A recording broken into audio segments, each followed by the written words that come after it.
Assalamualaikum warahmatullahi wabarakatuh. Baik, pada kesempatan kali ini saya akan menjelaskan tentang kearifan lokal Nusantara berdasarkan perspektif bela negara yang kita lihat dari nilai-nilai bela negara melalui warisan budaya, kuliner, ataupun tradisi yang ada di suatu daerah. Nah, pada tema kali ini atau pada materi kali ini saya mengangkat dua daerah, yaitu dari daerah Bengkulu dan daerah Lampung sebagai kearifan lokal yang saya angkat untuk melihat seberapa jauh perspektif bela negara yang terkandung dalam warisan budayanya, kuliner, ataupun tradisi. Sebelumnya, perkenalkan saya Ilham, peserta Lasar CPNS batch 3 tahun 2026 dari angkatan 6 kelompok 3. Oke, jadi mengapa kearifan lokal? Nah, jadi kearifan lokal itu sendiri merupakan benteng pertahanan budaya yang tujuannya adalah untuk memperkuat identitas dari suatu budaya tersebut. Nah, apabila identitas ini nanti hilang, maka tidak ada lagi yang namanya ciri khas dari suatu negara. Nah, inilah yang harus kita lihat dan harus kita pertahankan hingga saat ini agar identitas yang ada itu tidak hilang atau tidak punah. Sehingga suatu negara tersebut, khususnya Indonesia, tetap memiliki ciri khas yang menjadi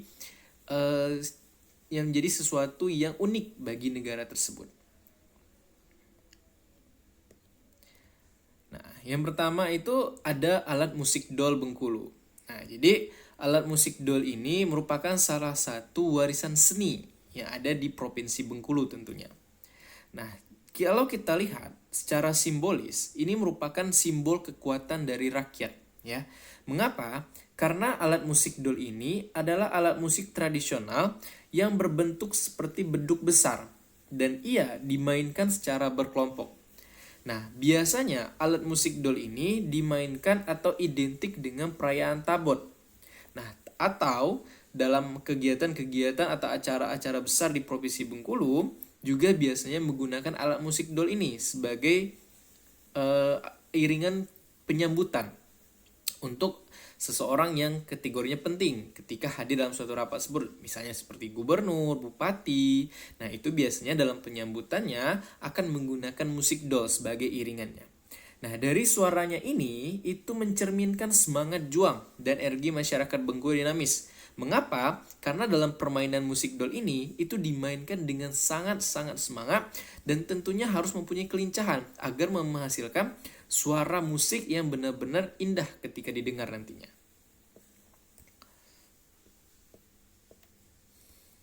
Oke, kalau kita lihat berdasarkan perspektif bela negara, nah jadi musik dol ini merupakan identitas nasional yang ada di Provinsi Bengkulu. Kenapa? Karena ia menjadi simbol atau jati diri dari daerah atau yang menjadikan keunikan dari Bengkulu itu nanti. Nah, kemudian karena musik dol ini dimainkan secara berkelompok, tentunya dia harus kompak. Nah, disinilah muncul nilai-nilai gotong royong yang merupakan bagian dari nilai-nilai bela negara. Nah, karena dia harus harmoni dan melatih kerjasama untuk mencapai suatu lantunan musik yang indah untuk didengar. Nah, kemudian yang ketiga, itu ada semangat kolektif. Nah, karena irama dol ini menguras rasa kebersamaan dan solidaritas sosial masyarakat, sehingga muncullah rasa semangat ketika bermain. Itu yang dimunculkan dalam nilai bela negara pada musik dol ini. Nah, kemudian yang kedua itu ada ikan pais khas Bengkulu. Nah, ini merupakan warisan kuliner yang ada di Provinsi Bengkulu. Nah, kalau kita lihat, ikan pais itu merupakan makan khas yang di Bengkulu. Nah, kalau teman-teman lihat dari gambarnya ini, itu mungkin seperti gambar pepes biasa ya, tapi itu beda dengan pepes. Nah, dalam proses pengolahannya itu, ia akan memanfaatkan hasil perairan lokal dengan cara yang tradisional untuk menunjukkan kepedulian masyarakat dalam menjaga keberlanjutan sumber daya alam sebagai aset negara. Nah, inilah yang menjadi ciri khas satu lagi di daerah Bengkulu, itu akan selalu memanfaatkan kekayaan alamnya. Nah, sehingga ini tidak hanya memanfaatkan kulinernya saja, tapi meningkatkan sumber pendapatan masyarakat melalui ikan pais ini. Nah, dia tidak hanya mempertahankan identitas budaya, tetapi juga menumbuhkan rasa bangga terhadap kekayaan kuliner Nusantara karena Bengkulu juga memiliki sumber daya alam yang dapat dimanfaatkan dan diolah oleh masyarakat sebagai bentuk kecintaannya nanti bagi bangsanya. Nah, tetap bagi ASN, nah, tentunya kita harus menjaga dan menghargai kearifan lokal tersebut seperti ikan pais ini. Ini merupakan wujud bela negara kita secara non-fisik. Mengapa? Karena ia akan muncul rasa nasionalisme, pelestarian budaya, dan pengawalan nilai Pancasila dalam kehidupan berbangsa dan bernegara dalam aset pelayan publiknya nanti. Nah, dalam strategi bagi ASN untuk mempertahankan nasionalisme dalam kuliner, dapat kita lihat bahwa ini merupakan bentuk nyata nilai bela negara. Kenapa? Karena dengan kita mengenalkan ikan pais kepada generasi muda, ini akan memperkuat rasa kebanggaan kita terhadap kekayaan bangsa Indonesia. Oh, ternyata Bengkulu itu cukup kaya ya. Bukan cukup kaya, tapi sangat kaya. Kaya akan apa? Akan sumber daya alamnya. Sehingga muncullah rasa nasionalisme dalam hal kuliner ini. Nah, kemudian yang ketiga atau yang selanjutnya itu ada tradisi tabot. Ini merupakan salah satu warisan budaya yang ada di Provinsi Bengkulu. Kalau kita lihat dalam perayaannya, tabot ini merupakan salah satu kearifan lokal yang tumbuh dan berkembang di Bengkulu sejak abad ke-18. Nah, tentunya kalau kita lihat dari tahunnya, tabot ini sudah lama di Bengkulu, ya. Nah, kapan pelaksanaannya? Biasanya tabot ini dilaksanakan setiap tanggal 1 sampai 10 Muharram. Tujuannya untuk apa? Untuk mengenang gugurnya Sayyidina Husain di Karbala. Ya, jadi tabot ini bukan hanya sebagai tradisi bagi masyarakat Bengkulu, tapi menjadi identitas. Kenapa demikian?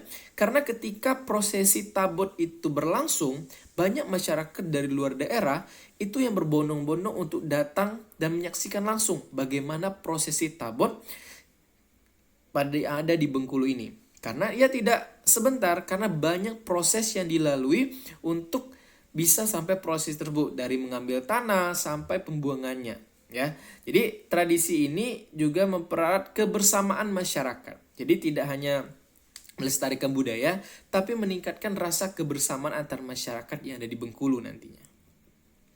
Nah, dalam hal bela negara, prosesi seperti pengambilan tanah ini tadi, seperti yang saya jelaskan sebelumnya, hingga arak gendang, itu mencerminkan nilai gotong royong, solidaritas, dan persatuan. Sehingga dalam perspektif bela negara, tabot itu tidak hanya mengajarkan, oh ini tradisi masyarakat Bengkulu, oh ini harus kita lestarikan. Tidak, ya. Tetapi dia juga mengajarkan tentang semangat pengorbanan, keteguhan, serta pentingnya untuk menjaga persatuan dan menghormati keberagaman yang ada di daerah setempat. Nah, tentunya dalam pelestarian tabot ini itu juga merupakan wujud bela negara di bidang budaya tentunya. Kenapa? Karena kita menjaga warisan leluhur yang sudah ada sejak abad ke-18 tadi. Nah, sekaligus ia memperkuat identitas dan ciri khas dari masyarakat Bengkulu tersebut. Jadi, kalau biasanya kalau orang ingat Bengkulu, dia akan ingat tabot. Nah, jadi mereka akan datang ke Bengkulu untuk menyaksikan proses tabot. Jadi ini tidak hanya memperkuat identitas, tapi juga memperkuat sumber daya penghasilan dari masyarakat setempat pada saat prosesinya nanti. Oke, yang ketiga, yang keempat selanjutnya yaitu adalah bahasa Rejang. Nah, ini merupakan warisan budaya juga dari masyarakat Bengkulu. Nah, jadi kalau kita lihat dalam sejarahnya, ya, menurut dari Balai Bahasa, ya, menurut dari data dari UNESCO juga, bahasa Rejang ini merupakan salah satu bahasa yang dalam kategori terancam punah. Mengapa demikian? Karena banyak dari masyarakat atau penutur asli bahasa Rejang saat ini sudah sedikit jumlahnya. Nah, jadi dari Balai Bahasa pun sudah mengembangkan proses revitalisasi bahasa Rejang atau bahasa daerah Rejang ini dengan beberapa kegiatan-kegiatan atau beberapa hal yang dapat memperkokoh atau memperkuat kembali identitasnya sebagai bahasa budaya. Ya, apa itu contohnya? Contohnya adalah peluncuran kamus bahasa Rejang. Ya, itu merupakan salah satu program dari Balai Bahasa Bengkulu untuk memperkuat kembali identitas dan melakukan revitalisasi kembali terhadap bahasa daerah Rejang yang ada di Bengkulu. Jadi bahasa itu bukan hanya alat komunikasi. Jadi bahasa Rejang ini bukan hanya alat komunikasi bagi masyarakat Bengkulu, tapi juga identitas budaya, ya, yang menjadi pondasi kuat dalam upaya bela negara. Kenapa demikian? Karena kalau kita lihat sejarahnya, bahasa Rejang itu hanya ada di Bengkulu, ya, nggak ada di daerah lain. Nggak ada bahasa Rejang di daerah Medan, nggak ada bahasa Rejang di daerah Jakarta. Bahasa Rejang daerah Aceh pun nggak ada, ya. Bahasa Rejang itu hanya ada di daerah Bengkulu. Itulah yang menjadi ciri khas dalam daerah tersebut, ya, karena dia ada bahasanya. Nah, dalam upaya bela negara, kita lihat bahwa nilai-nilai yang terkandungnya yang pertama itu adalah cinta tanah air. Kalau kita melestarikan bahasa, otomatis kita sudah mencintai tanah air kita. Karena kita sadar, oh, ini bahasa saya, ini adalah identitas saya, harus saya jaga. Kalau saya tidak jaga, maka akan langsung punah. Itu yang tidak kita inginkan. Termasuk dalam kesadaran berbangsa dan bernegara. Kalau kita sadar kita sebagai bangsa Indonesia, maka kita akan ikut dalam melestarikan budaya, akan ikut dalam melestarikan bahasa yang ada. Kemudian yang ketiga, itu ada setia pada Pancasila sebagai ideologi negara. Tentu, melestarikan bahasa itu merupakan pengawalan dalam Pancasila sebagai bentuk kecintaan kita terhadap bangsa dan negara ini. Nah, kemudian yang selanjutnya itu ada seruit, ya. Ini merupakan salah satu warisan budaya dari Lampung. Nah, jadi seruit itu kalau kita lihat itu adalah ikan, ya. Ikan yang dicampur dengan berbagai rempah dengan sambal yang diaduk untuk dimakan bersama. Jadi seruit itu bukan hanya nama dari makanan, tapi juga cara penyajiannya. Kalau kita lihat dalam budaya adat Lampung, makan bersama-sama itu adalah bagian penting dari kehidupan sosial. Khususnya dalam hal acara adat, dalam hal musyawarah, atau dalam menyambut tamu, ataupun dalam pernikahan. Nah, jadi seruit ini nanti itu akan menjadi simbol. Simbol seperti apa? Simbol penghormatan dan kebersamaan dalam tradisi tersebut. Jadi, dia bukan hanya sekedar warisan kuliner, tapi dalam merupakan menjaga identitas budaya, menjaga kebersamaan, menjaga gotong royong sesama masyarakat. Dengan menghargai makanan tradisional, itu merupakan salah satu bentuk kecintaan kita terhadap budaya Indonesia, ya, dalam implementasi nilai-nilai Pancasila dan bela negara tentunya. Nah, kalau kita lihat dalam wujud nasionalismenya atau dalam bela negaranya di bidang kuliner, seruit itu tadi itu termasuk bagian dari cinta tanah air, karena kita melestarikan kuliner, ya, melestarikan kuliner yang ada di daerah Lampung. Tentunya kita memanfaatkan sumber daya alam yang telah tersedia. Kemudian yang kedua, ketahanan pangan. Karena kita menggunakan sumber daya alam yang sudah tersedia, otomatis kita menggunakan bahan lokal, ya kan? Dalam prosesnya tadi itu banyak menggunakan bahan lokal, dan itu sudah tersedia semua di daerah Lampung. Nah, ini merupakan bentuk dari kemandirian pangan yang harus kita teruskan untuk kita jaga nantinya. Kemudian yang ketiga, persatuan dan kebersamaan.